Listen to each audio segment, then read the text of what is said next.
Hello friends, I am M. Udarsan. Today we are going to discuss about a particular disease in phytopathology. Diseases are very important when it comes to agriculture because you can simply ignore a disease because it will cost your productivity and leads to loss of yield and your income is so reduced. So today we are going to discuss about sorghum downy mildew. Sorghum downy mildew is caused by Peronosclerospora sorghi, which is a Womycota fungi. First of all, we are going to discuss about the Peronosclerospora sorghi.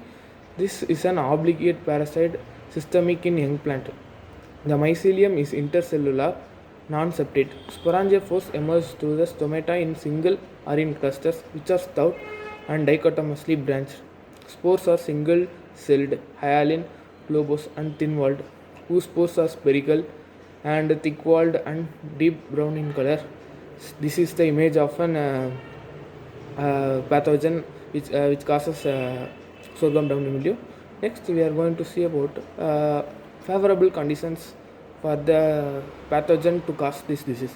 First, maximum sporulation takes place at 100% relative humidity. So, relative humidity is one of the factor which causes favorable condition to cause this disease. Next, optimum temperature for sporulation is 21 to 23 degrees Celsius during night. So during night, this temperature is very favorable for the pathogen to cause sorghum downy mildew. Next, the light drizzling accompanied by cool weather is highly favorable. This is one of the common favorable condition during the rainy season. So you should be careful and you should take some precautionary measures to avoid this disease. Next, we are going to see about disease cycle. The primary infection is by means of oospores present in the soil which germinate and initiate the systemic infection. And the oospores persist in the soil for several years.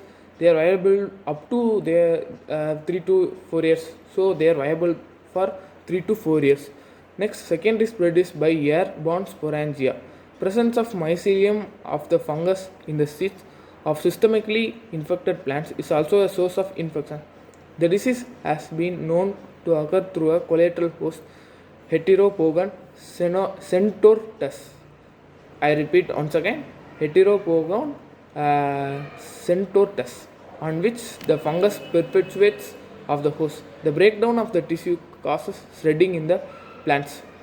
These oospores either fall to the soil or wind blown, often within host tissue. They can remain viable in the soil for up to 5 to 10 years. Conidia are formed at night in large numbers. The optimum temperature for production of the spores is 20 to 23 degrees Celsius. Next, we are going to see about the important thing to identify the disease. You guessed it right. We are going to discuss about symptoms.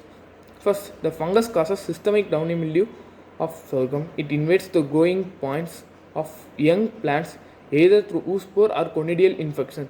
As the leaves unfold, they exhibit green or yellow discoloration. Next, abundant downy white growth is produced on the lower surface of the leaves, which consists of sporangiophores and sporangia, and it starts its infection. Next, normally 3 to 4 leaves develop the chlorotic downy growth at first. Subsequent leaves show progressively more of a complete bleaching of the leaf tissue in streaks or stripes. As the infected bleached leaves mature, they become necrotic and intervenial tissues disintegrate, releasing the resting spores, that is oospores, and leaving the vascular bundles loosely connected to give the typical shredded leaf symptom. These are the symptoms seen in uh, uh, downy mildew affected plants.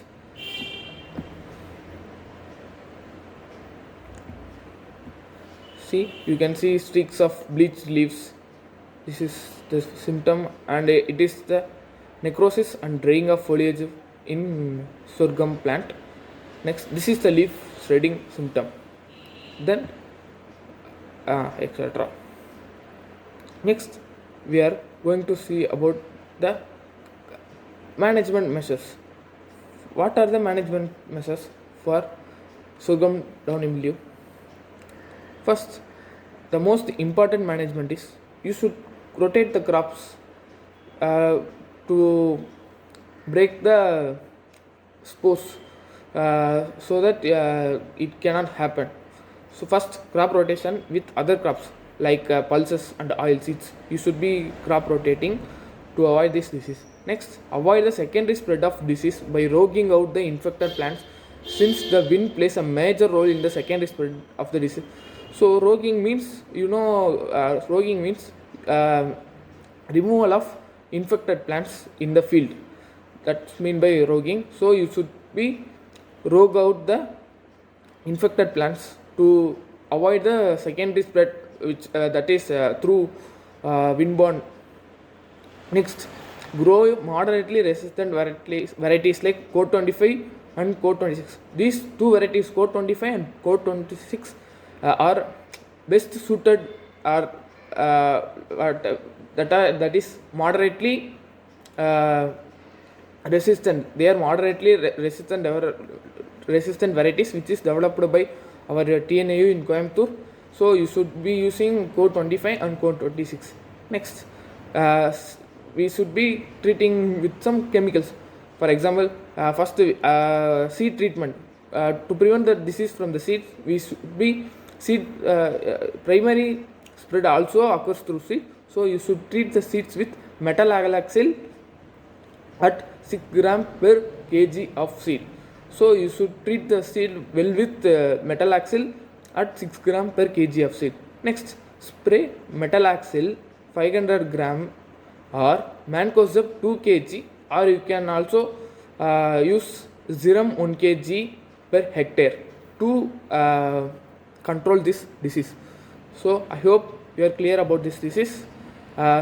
If you like this video, please share and subscribe, and don't forget to click the bell icon so that you can receive notifications on our video in the future.